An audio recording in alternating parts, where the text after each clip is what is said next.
Some people may say that DanMachi is their guilty pleasure, but I feel no guilt about saying this. DanMachi is fun.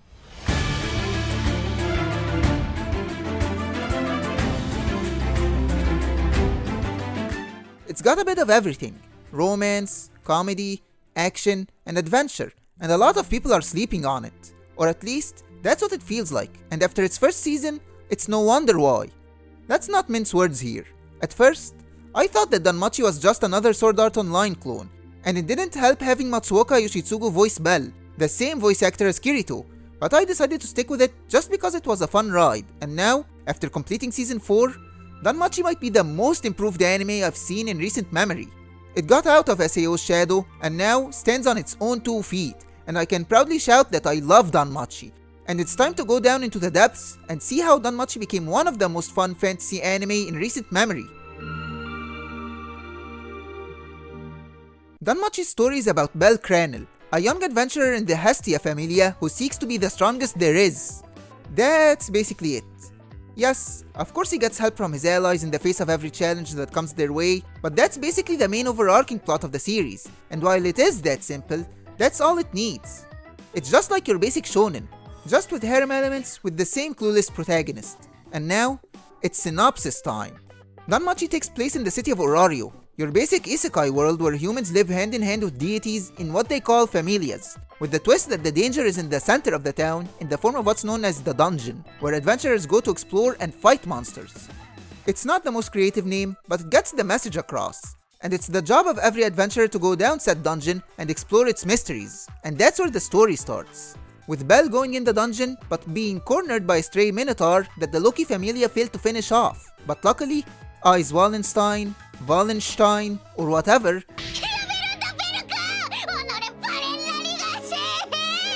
saves him in the last minute, and just like that, Bell develops a crush, but runs away from embarrassment, which leads to him being the town's laughingstock.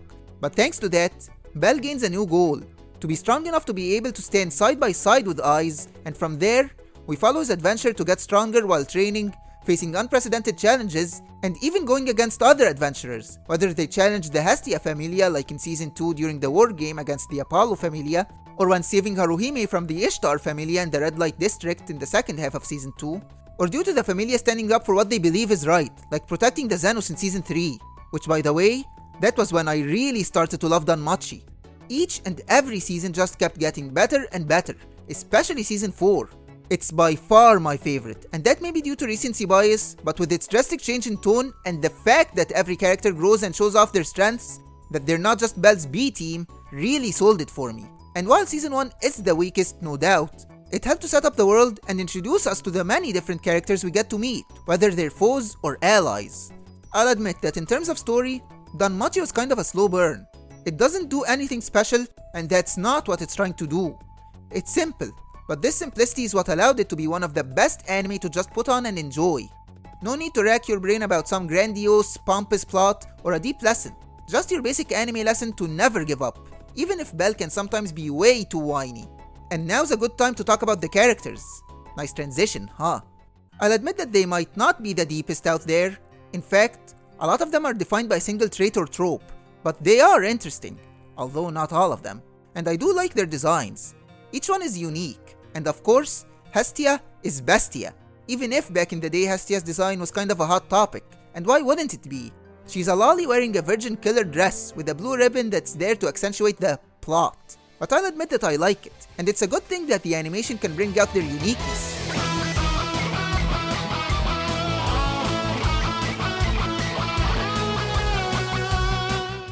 DanMachi is very well animated. JC's staff did their job well.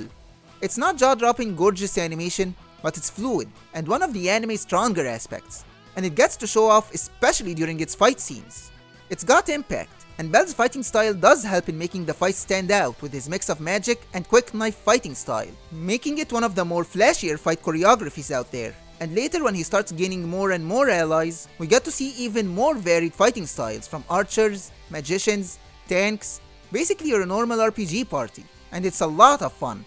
But we also have to talk about the fan service. There's no getting around it. If you're against fan service in anime, then DanMachi won't do you any favors. It's not to the level of ecchi anime, for example, but it is there, in the form of Hestia clinging to Belle every chance she gets, or the design of every Amazoness, for example, where, let's face it, they're barely dressed, or even some of the clothing is skin tight. I myself can tolerate some level of fan service depending on how it's used and if the anime is fun or not, and luckily for me, DanMachi just falls under the fun enough region, but if you already don't like DanMachi, then this won't exactly change your mind. Or it might. I don't know what floats your boat. While researching other DanMachi reviews for the video, I found that quite a lot of people are sour on DanMachi, saying things like it's trashy, a SAO clone, or just add a harem for it to sell. And even though I can kind of see where they're coming from, I wholeheartedly disagree. DanMachi isn't complex, nor is it trying to revolutionize fantasy anime, and no matter what anyone else says, I'm sticking with my guns. DanMachi is the most improved anime in recent memory, and most importantly, it's fun.